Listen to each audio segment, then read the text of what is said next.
Hello everyone, स्वागत है आप सभी का इजी लैंग्वेज ईडू में। उम्मीद करती हूँ कि आप सब बढ़िया होंगे।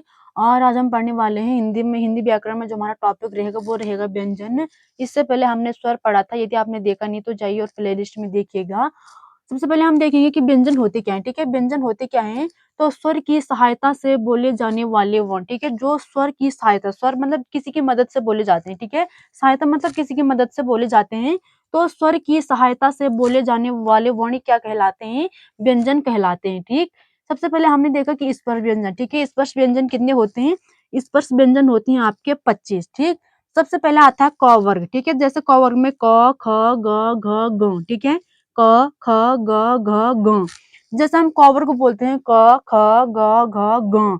जो हम बोलते हैं, ठीक है, जब हम बोलते हैं तो जो हवा होती है, ठीक है, वो गले से निकलती है। क, ख, ग, घ, ग। तो ये क्या होती है, जो हवा निकलती है वो गले से निकलती है। ठीक है, तो इसे क्या कहा जाता है? कंठ वर्ग। क्या कहा जाता है? कंठ वर्ग कहा जाता है। और कंठ, कंठ का अर्थ क्या होता है? गला होता है। कंठ का अर्थ क्या होता है? गला होता है। दूसरा हम इसमें देखेंगे जो च वर्ग आता है।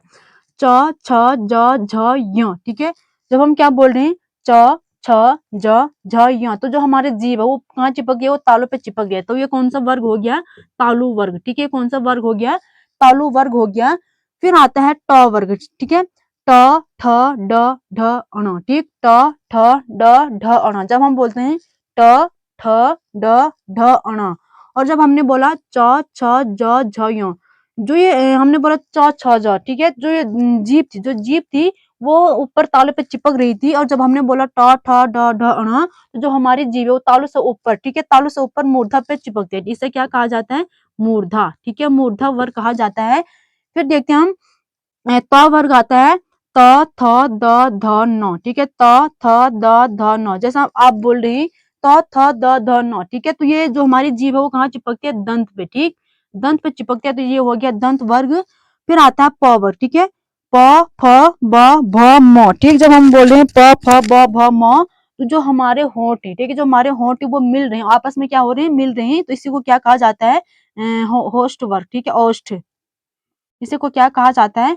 ओष्ठ वर्ग। ठीक, तो ये हो गए हमारे स्पर्श व्यंजन जो हमारे 25 होते हैं। अब हम देखेंगे घोषवत्त के आधार पर। ठीक है, हेडिंग डालेंगे दूसरा, घोषवत्त के आधार पर। घोषत्व, घोषवत्त के आधार पर सबसे पहले हम देखेंगे अघोष वर्ण। ठीक है, अघोष वर्ण। ठीक है, सबसे पहले हम देखेंगे अघोष वर्ण।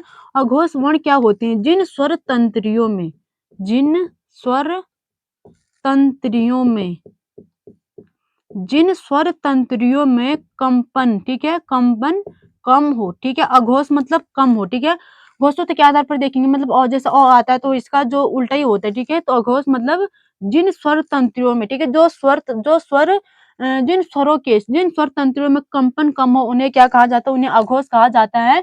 प्रत्येक वर्ग का, ठीक है, प्रत्येक वर्ग का पहला और दूसरा, ठीक है, पहला और दूसरा ये क्या होते हैं? अघोष कहलाते हैं।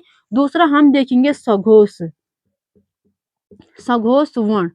तो जिन स्वर तंत्रियों में, जिन स्वर तंत्रियों, जिन स्वर तंत्रियों में कंपन ज्यादा हो, कंपन क्या हो? ज्यादा हो। जिन स्वर तंत्रियों में कंपन ज्यादा हो उसे सघोष कहा जाता है। उसे क्या कहा जाता है? सघोष कहा जाता है। और ये प्रत्येक वर्ग का, ठीक है, प्रत्येक वर्ग का तीसरा, चौथा और पांचवा व्यंजन होता है। ठीक है, प्रत्येक वर्ग का क्या होता है? तीसरा, चौथा और पांचवा व्यंजन होता है। सबसे पहले देखेंगे हम अघोष वर्ण। ठीक है, जिन स्वर तंत्रों में क्या हो? कंपन क्या हो? कम हो, मतलब जो खिंचाव है वो कम है। जैसे क, ख, च, छ, ट, ठ, त, थ, प, फ। ठीक, तो ये क्या हो गया? अघोष। इनमें क्या है? खिंचाव कम है। दूसरा हमने देखा कि सघोष वर्ण, जिन स्वर तंत्रियों में कंपन क्या हो? ज्यादा हो। जैसे प्रत्येक वर्ग का क्या है? तीसरा, चौथा और पांचवा। ठीक है, प्रत्येक वर्ग का क्या है? तीसरा, चौथा और पांचवा। जैसे ग, घ, घ, ज, झ, य, ड, ढ, अण, त, द, ध, न, ब, भ, म। तो इनमें क्या है? जो खिंचाव है, वो जो कंपन है वो ज्यादा है, इसलिए इन्हें क्या कहा जाता है? सघोष कहा जाता है। और इनमें जो खिंचाव है वो कम है, इसलिए इन्हें क्या कहा जाता है? अघोष कहा जाता है। ठीक, दूसरा हम हेडिंग डालेंगे प्राण तत्व के आधार पर। प्राण तत्व के आधार पर हेडिंग डालेंगे प्राण तत्व, प्राण तत्व के आधार पर, प्राण तत्व के आधार पर सबसे पहले आता है हमारा अल्प प्राण, ठीक है, अल्प प्राण, अल्प प्राण। अल्प का अर्थ क्या होता है? अल्प का अर्थ होता है कम, ठीक है, अल्प का अर्थ क्या होता है? कम, और प्राण का अर्थ क्या होता है? वायु, प्राण का अर्थ क्या होता है? वायु होता है। तो जिन व्यंजनों में, ठीक है, जिन व्यंजनों में, जिन व्यंजनों को बोलते समय, जिन व्यंजनों को बोलते समय मुख से, ठीक है, बोलते समय मुख से, मुख से कम हवा निकले, क्या निकले? कम हवा निकले, उसी को क्या कहा जाता है? उसी को अल्प प्राण कहा जाता है। और जिन स्वरों के एक आता है अल्प प्राण, दूसरा आता है महाप्राण, दूसरा क्या आता है? महाप्राण। तो महाप्राण किसे कहा जाता है? जिन व्यंजनों को, ठीक है, जिन व्यंजनों से, जिन व्यंजनों, जिन व्यंजनों को बोलते समय, ठीक है, जिन व्यंजनों को बोलते समय मुख से, ठीक है, बोलते समय मुख से, मुख से ज्यादा हवा निकलती है, ठीक है, ज्यादा हवा निकलती है, हवा निकलती है, और उसी को क्या कहा जाता है? उसी को कहा जाता है महाप्राण, ठीक है। महाप्राण किसे कहा जाता है? जिन व्यंजनों को बोलते समय मुख से ज्यादा हवा निकले, उसे क्या कहा जाता है? महाप्राण कहा जाता है। और अल्प प्राण मतलब जिनको बोलते समय मुख से कम हवा निकले, अल्प मतलब कम। तो जो अल्प प्राण होते हैं प्रत्येक वर्ग का, ठीक है, प्रत्येक वर्ग का पहला, तीसरा और पांचवा व्यंजन होता है, ठीक है, प्रत्येक वर्ग क्या होता है? पहला, तीसरा और पांचवा व्यंजन होता है। जैसे हम बोलेंगे क, ग, ग, ठीक, क, ग, ग, ठीक, ये क्या हो गया? अल्प प्राण हो गया। च, ज, य, ट, ड, ण, त, द, न और प, ब, म, ये क्या हो गया? अल्प प्राण। जब हम इनको बोलते हैं तो जो मुंह से मतलब हवा कम निकलती है। और जो महाप्राण होती है, महाप्राण क्या होती है? प्रत्येक वर्ग का दूसरा और चौथा व्यंजन, ठीक है, प्रत्येक वर्ग क्या होता है? दूसरा और चौथा व्यंजन होता है। तो इसको क्या कहा जाता है? महाप्राण कहा जाता है। जैसे जैसे हमने बोला क, ख, ग, घ, बोलते हैं ना, क, ख, ग, घ, च, छ, ज, झ, ठीक। तो जब हम इन्हें बोले घ, झ, ड, ध, भ, तो जब हम इन्हें बोलते हैं, ठीक है, इस इन्हें क्या कहा जाता है? महाप्राण कहा जाता है। और जो महाप्राण होती है जब हम बोलते हैं तो जो हमारे मुख से हवा ज्यादा निकलती है, जैसे क, ख, ग, घ, ठीक, च, छ, ज, झ, ठीक, तो इन्हें क्या कहा जाता है? इन्हें महाप्राण कहा जाता है, ठीक। तो ये था हमारा अल्प प्राण और महाप्राण। आगे हम देखेंगे जैसे क्या आता है, जैसे इस पर व्यंजन हमारे हो गए 25। म के बाद क्या आता है? य। फिर हम देखेंगे य कौन सा वर्ण है, ठीक है।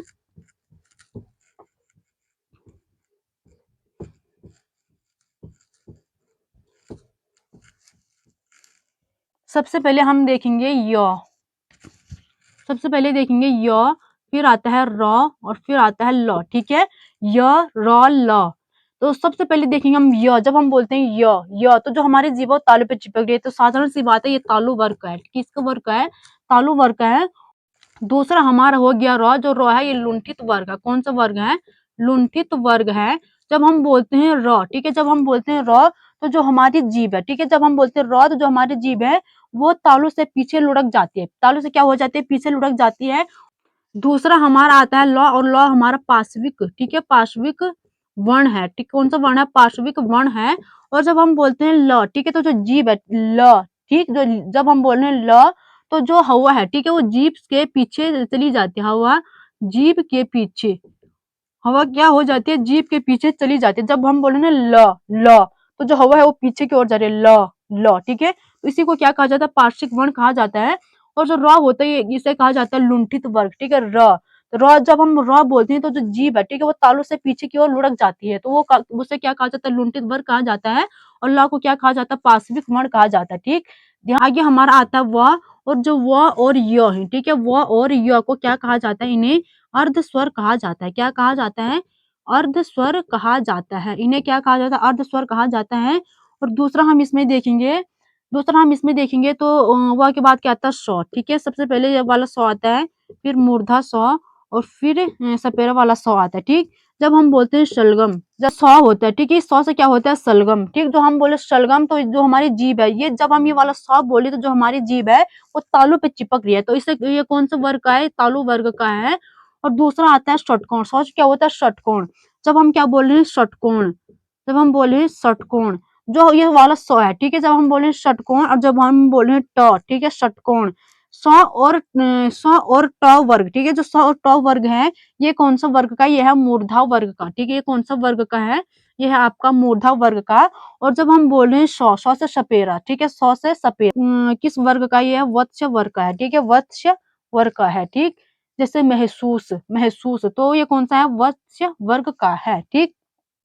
फिर आता है हमारा, फिर आगे आता है ह, और जो ये ह, जो फिर आगे जो ह आता है, तो ह कौन सा है, स्वर यंत्र है, ह कौन सा है, स्वर यंत्र है, स्वर यंत्र है। और आगे हम इसमें देखेंगे जो हमारे ट और ढ होते हैं, ठीक है, ड, जो हमारे ड, ड और ढ होते हैं, ये हमारे दो उच्चिष्ट व्यंजन होते हैं, कौन सी व्यंजन होती है, उच्चिष्ट व्यंजन, उक्षिप्त व्यंजन होते हैं।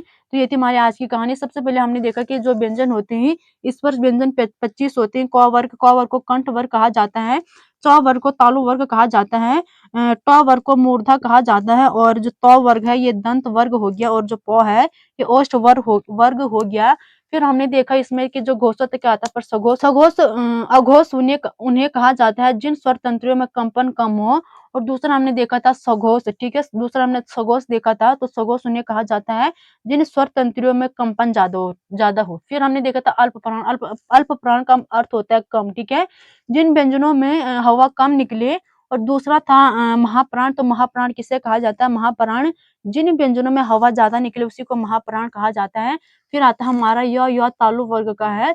र देखेंगे तो लुंठित वर्ग का है, और लौ देखेंगे तो पार्श्विक वर्ग का है। और जो हमारा य और व होते हैं, ठीक है, य और व क्या होते हैं, ये अर्धस्वर, इन्हें अर्धस्वर कहा जाता है।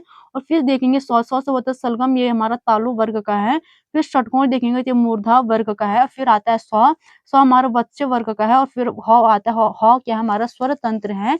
और जो हमारा ड और ढ होते हैं ये उच्चिष्ट व्यंजन है, ठीक है। यदि आपको आज की क्लास पसंद आई तो लाइक शेयर एंड सब्सक्राइब जरूर कीजिएगा। धन्यवाद।